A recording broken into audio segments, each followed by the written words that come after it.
Antes de ver este video tienes que ver la parte 1 y la parte 2 dándole clic en las imágenes que verás en pantalla, o en la descripción del video les dejaré los enlaces. Estás a punto de entrar al misterioso mundo de realidad paranormal.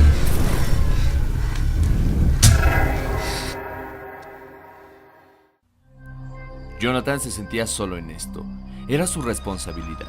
Su vida se había tornado alrededor de ese pequeño ser al cual mencionaba como Freddy, para referirse a él de alguna manera. Y al darse cuenta que aún estaba vivo, el siguiente paso era tratar de comunicarse con él de alguna forma.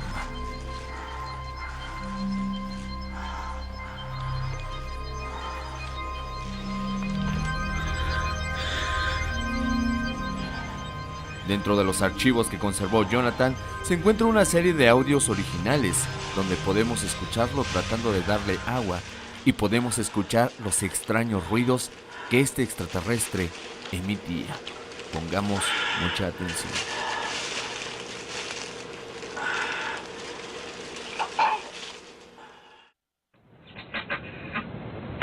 Just gonna sit there.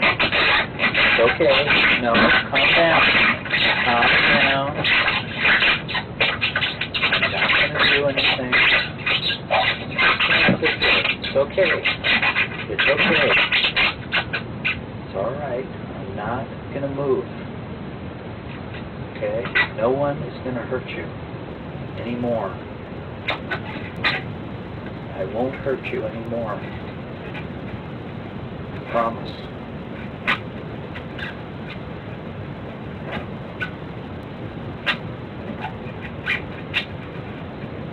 Want some more water?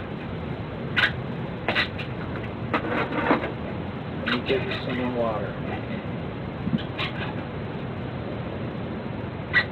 Go.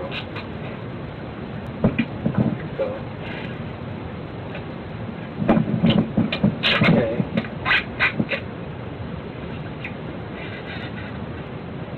Like that. Good. Yeah.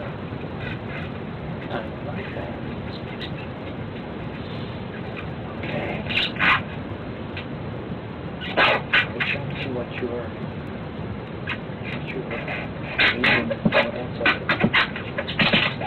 No, okay. It's all right. It's all right. No.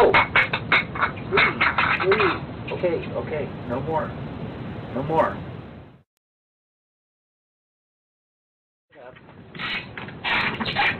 I'm gonna leave. It's okay. It's all right. I'm gonna go.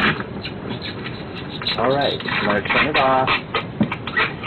All right, I won't. I'm just gonna walk over here. And I'm gonna go. Okay. It's all right.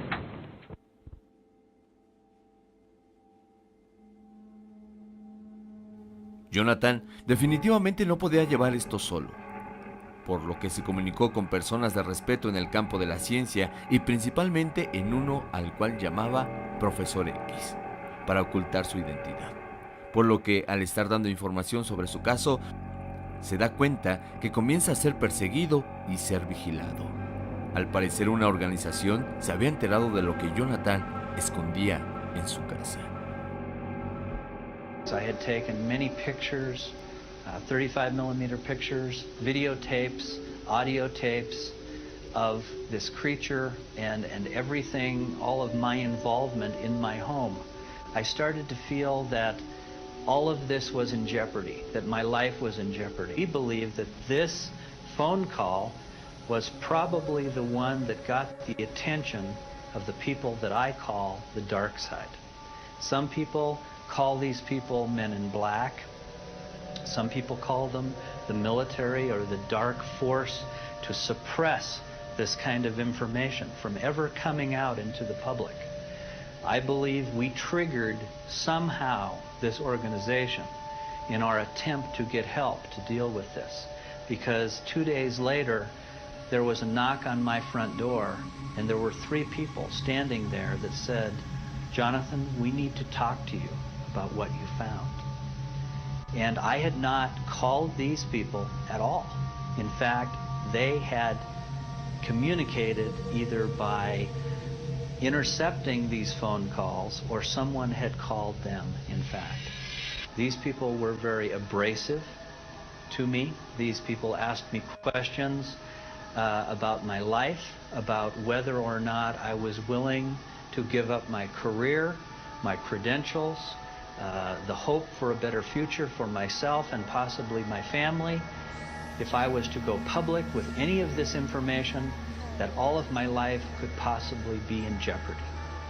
These people were threatening to me, but they were very professional. They were very organized. This was not a vigilante group of people. This was a highly professional group of interrogators and people who knew what they were doing. They told me that, in fact, they had worked with many different organizations within the United States government and other governments. They never told me specifically what branch of government they were, other than they belonged to a group called the School. They told me that if I did not work with them and cooperate and give to them not only all of the information that I had gotten or evidence, that they in fact would send someone else who would not be as nice, would not be as kind, and most likely would destroy my life. Those started to change over 3 or 4 days. I found that many things in my life were being taken away, were being extracted or erased from my life. One of those was my bank account. I lost a lot of money overnight. I lost my right to work. My job was taken away. My credentials from my education from 2 different colleges were erased overnight. Why was this? Because I found something in the woods that nobody had seen before? Because this was important? I don't believe this was necessary. In fact, if this hadn't have been done, I possibly would have cooperated with these people that did this damage to my life. They also took things from me that made no sense. They weren't evidence from this encounter. They were evidence of my life, of my family's existence, of my life in my school, and many things. They literally destroyed my life overnight. Muchos de ustedes que han estado viendo esta serie de videos se cuestionan el por qué no hay más videos del extraterrestre. La justificación de Jonathan es que, como vimos, hombres de negro se apoderaron de sus pertenencias.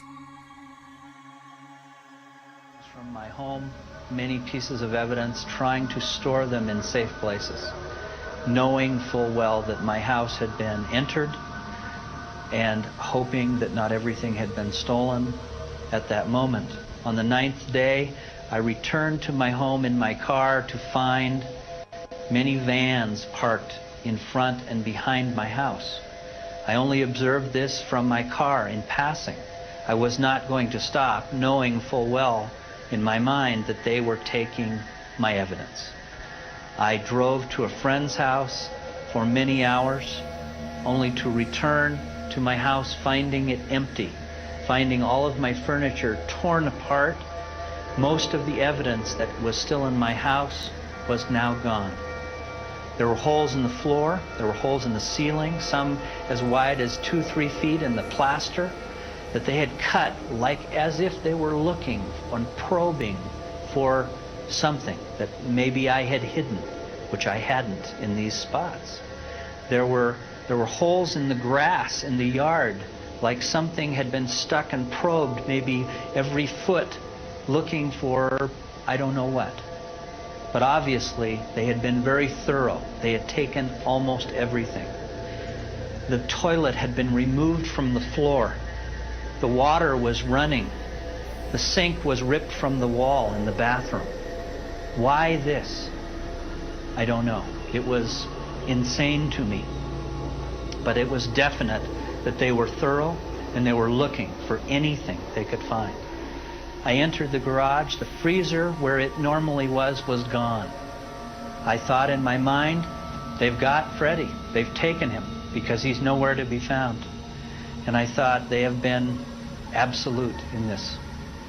But then I saw across the floor of the garage what looked like small, frosty footprints, very silvery-like footprints of moisture that went to the wall, not to the door, not to the window, but to the wall, and stopped, as if he had walked right through the wall.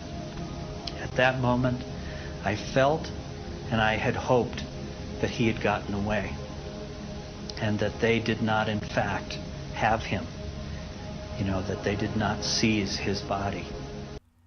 Jonathan no solo ha contado una larga historia llena de elementos ufológicos, sino que al menos apoyó su narración con evidencias como los videos y los audios que ya hemos visto. Material que en ningún otro caso de encuentros cercanos del tercer tipo se había presentado. Pero aún había algo más: la existencia de un extraño brazalete que había encontrado cerca del cuerpo.